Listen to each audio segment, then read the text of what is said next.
Selamat pagi, salam sejahtera buat semua.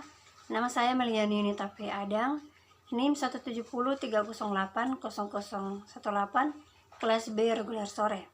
Pada saat ini saya akan menjelaskan tentang tugas dalam mata kuliah kajian seminar masalah-masalah sosial, pengangguran masalah kebijakan.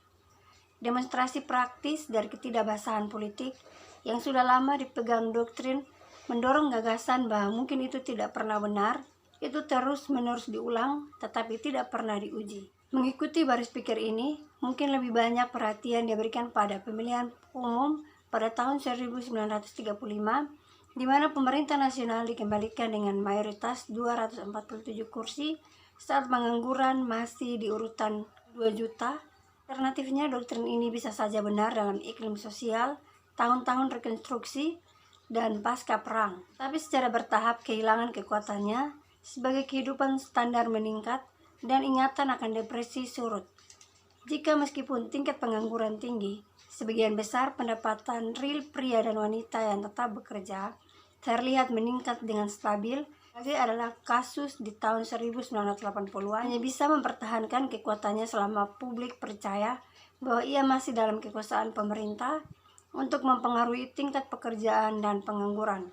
Dan sikap politik mencerminkan pengakuan publik tentang kebenaran pernyataan pemerintah terakhir bahwa itu tidak ada kekuasaan.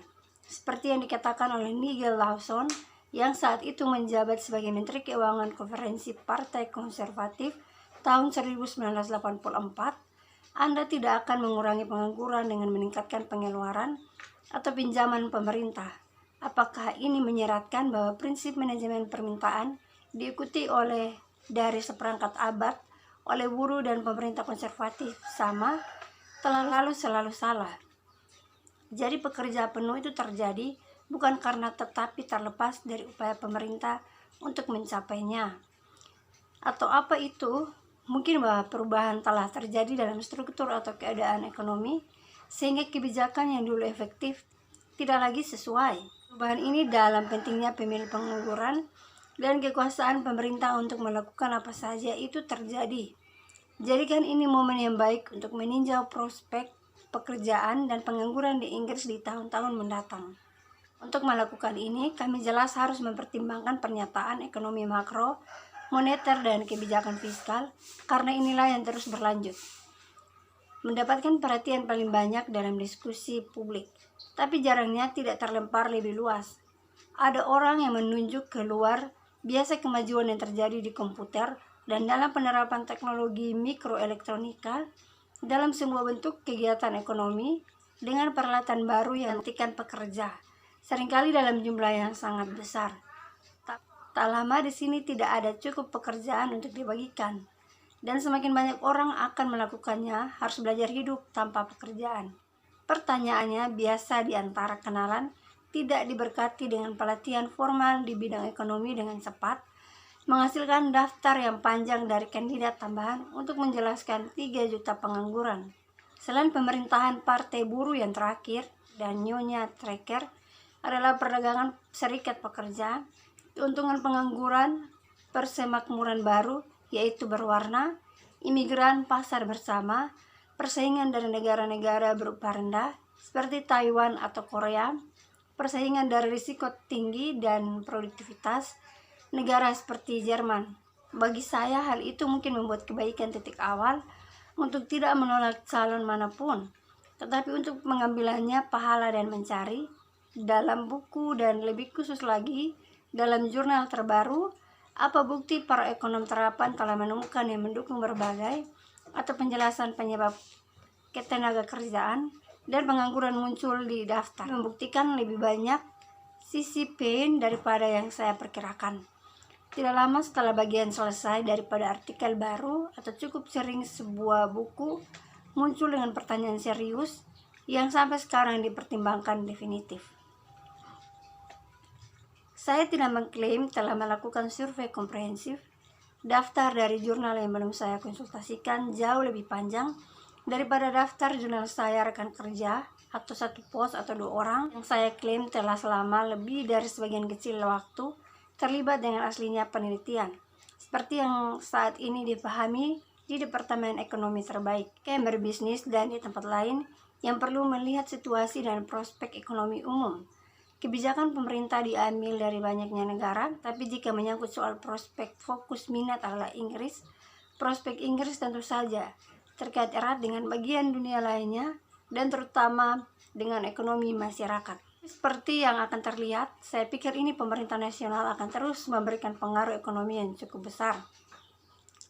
Pilihan sebagian kebijakan bergantung pada manfaat ekonomi intrinsik dan sebagian lagi pada kelayakan politik mereka.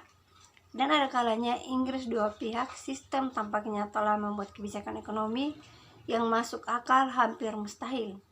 Lebih mudah untuk menonjolkan interaksi antara politik dan ekonomi untuk kasus yang saya kenal.